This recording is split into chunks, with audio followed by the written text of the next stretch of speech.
Hello and welcome back to the channel. Welcome back to the garage. I hope everybody's having a good afternoon. So a couple things, updates on the cage project. I have located somewhere to supply chromoly tubing, the 1 5/8 083 wall tubing. That was kind of the biggest thing I've found that was hard, is finding somewhere local that had it. I called more than one metal shop, supplier that is, and they said, you know, that's something we haven't gotten into. And a couple of people said, hey, there used to be this place up in Dillsburg, Aeromotive. Anyway, there's a place up in Dillsburg that used to have it, and like looking on Yellow Bullet forums and stuff like that, that's where everybody used to go, but that place has since closed up shop. So as of right now, it looks like I will probably be getting the chromoly tubing from S&W Race Cars, which is about an hour from here. So their price, actually, if you look at, you know, the places online selling it, is pretty reasonable. So that's where we're going to be probably getting our tubing from. I've also been looking at tubing benders and stuff like that. And let me just tell you, that's a little bit more complicated of a purchase. It is pretty expensive as far as something that we're going to just do once at this point. But one thing I can tell you, there is no cheap solution. I've been watching YouTube videos, researching. You can't just go to Harbor Freight and grab a pipe bender. It's not going to work. You're going to kink the tubing. Any video I found where somebody tried to modify one to work, doesn't work. So we just got to buy the right shit. So that's where we stand for the cage. I actually still need to order the seat. I keep forgetting to do that. I don't know why. So anyway, I've been rambling on about that. What are we getting into today? So the first thing we're going to do is we're actually going to work on the interior a little more. I want to work on these holes up top here and kind of clean them up and just really see what we're working with. You know, a lot of you guys had suggested putting a piece of copper plate underneath when we fill the holes. That's something I've heard about doing, never actually done it. But I'll do a little more practicing on the Dakota door. But I do want to talk to the body shop guys and see how they recommend doing it. And, you know, hey, if they say, hey, we got a spot welder or something, we can do that real quick and, you know, it won't cost you much, then we'll go that route. But anyhow, so we're going to dive into that. I also want to see if we take a grinder to the floor, we get a little bit of that residual stuff from the sound deadener off. And after that, we'll just kind of see where we end up.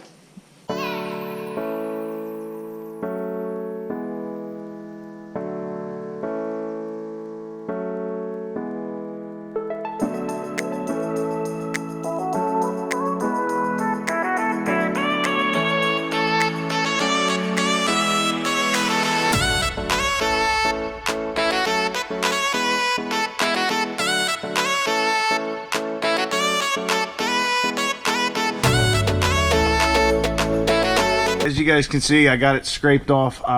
The epoxy or whatever was on top here was actually pretty tough until I got the heat gun out. I thought they had a screw in here. Here it's just the metal's pulled up. You can see where they had a bigger light here and then must have swapped out to an even bigger light. I mean, there's 1, 2, 3, 4, 5 holes here. I assume they're probably all the same. It looks like they might have gotten it figured out how to do. No, there's another one. Yeah, there's probably 5 holes on all of them. As you can see, it is just a single piece of sheet metal, so that copper would definitely work, but we'd probably have to, I don't know, maybe weld down here, get this right. But yeah, none of the edges are even cleaned off any of the holes. They probably just use zip screws if I had to guess. But yeah, and then there's just silicone on down here. So it's just, what a freaking mess it is. But I think what I'm gonna do is I'm actually gonna vacuum out the truck real quick, because I still have all that sound deadener laying there from the other day. I never cleaned it out. I'm gonna get all that out, clean all this stuff out of the bed, just set it down.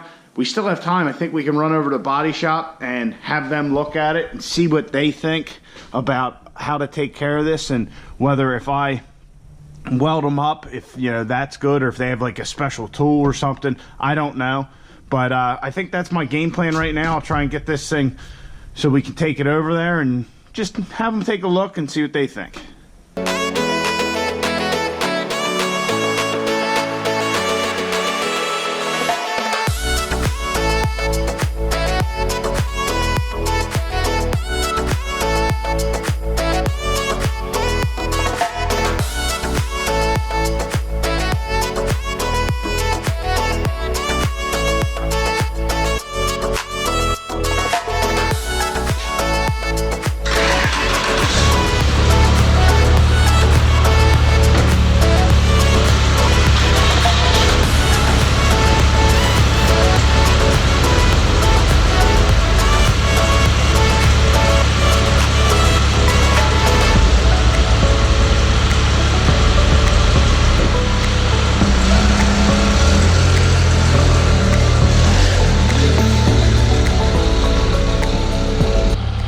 know why the brake lights are on. I assume it's because we were messing with the dash, had that switch out. So when we get back, we're gonna have to take a look at that. These definitely shouldn't be on.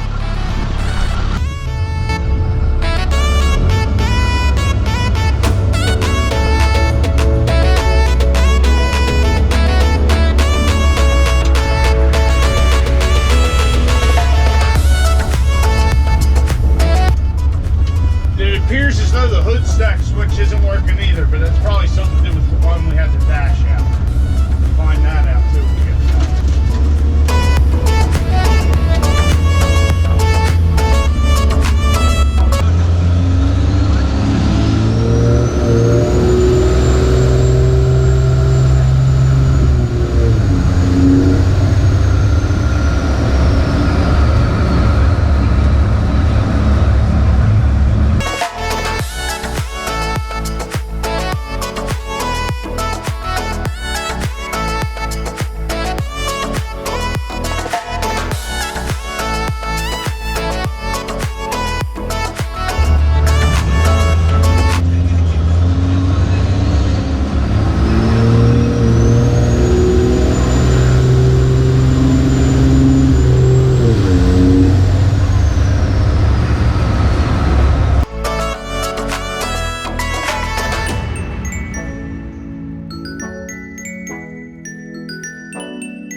Alright guys, so we're back at the house, back in the garage. So I talked to the guys at the body shop, and they threw a couple different ideas by me. They said, they got MIGs, they got TIGs, they got spot welders, they got all kinds of shit. They said actually the welding part of it would be no problem at all. They said that maybe be $100 or something, almost not worth my time really, because you figure we got 25 holes to do, and if I screwed one up, then they'd have to fix it, whatever. Plus there's also the thing of I really don't know what I'm doing as far as body panels go. So if we warped something, so they said really the major cost would be the body work, just to try and make sure everything was straight. So I haven't decided fully yet what I'm doing.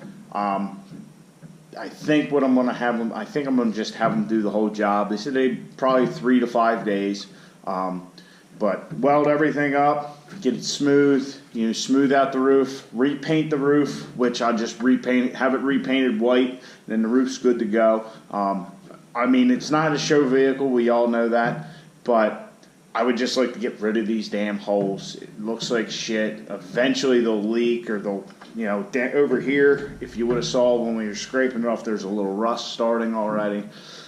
Just take care of all that, get everything back to how it should be up here, because once we have the cage in with the headliner, that's it. There's nothing we can do about it.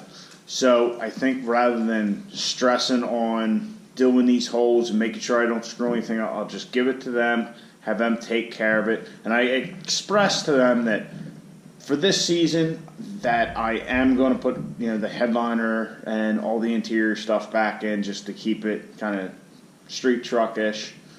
And the inside of the cab, eventually that headliner is coming down, so we need to make sure that doesn't look like a total ball of shit, which they were down for. This, they said that's fine. They could handle that. So I think I'm leaning towards them doing it. Plus another thing they pointed out was, and I don't know if you guys will be able to see it, but like some of these holes where they're already kind of low. So I don't know when they were drilled, this guy come down with the drill and banged it or what. But I think I'm just going to have them take care of this for me and spend they they told me they'd take care of me. I've gone there. They've done all the body work on Caitlin, and I've been very happy with them. They always treat me very well. They're kind of shop. They say, stop in anytime. If I'm driving home from work or something, they say, stop in. Just come on in. We're working on your truck or whatever. We have nothing to hide. So if you just pop in the middle of the day, no worries. So I think that's where I'm going to go. I think it's probably be $500 or $600, which to me is pretty reasonable. And that's mostly paint and body work. The welding, they said, probably wasn't going to be much of it. So that's what I'm leaning towards. Is there something I'm missing? Like, do you guys know something? I mean, it'd be awesome if we could change this out for like an aluminum roof, which I don't know how much weight savings would be since it's just a single piece of sheet metal. But just an idea. I don't know. Something I was thinking about be kind of neat and unique. But we did come up with another issue before I left. Well, actually, two of them. The hood stack isn't working. And I think that's probably something to do with the wiring when we had the dash out. So I don't know if something got disconnected back there. But the more pressing issue, the garage light just went off. The brake lights are on all the time. So, turn the key on, which it's in my pocket.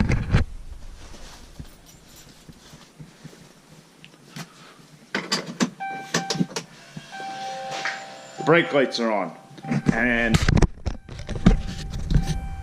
I don't know why. I guess it's from when we pulled the dash. If I pull the pedal out, they go off, back on. So we're going to look at that. We'll look at our hood stack and see if we can figure those two things out. All right, so I got the brake lights out. It's a pretty simple fix. I was playing with the switch. There's not really an adjustment on that, so I just tweaked the bracket a little bit. So I only need it's still kind of factory, like just a little bit of pedal. Lights are on, off, a little bit of pedal.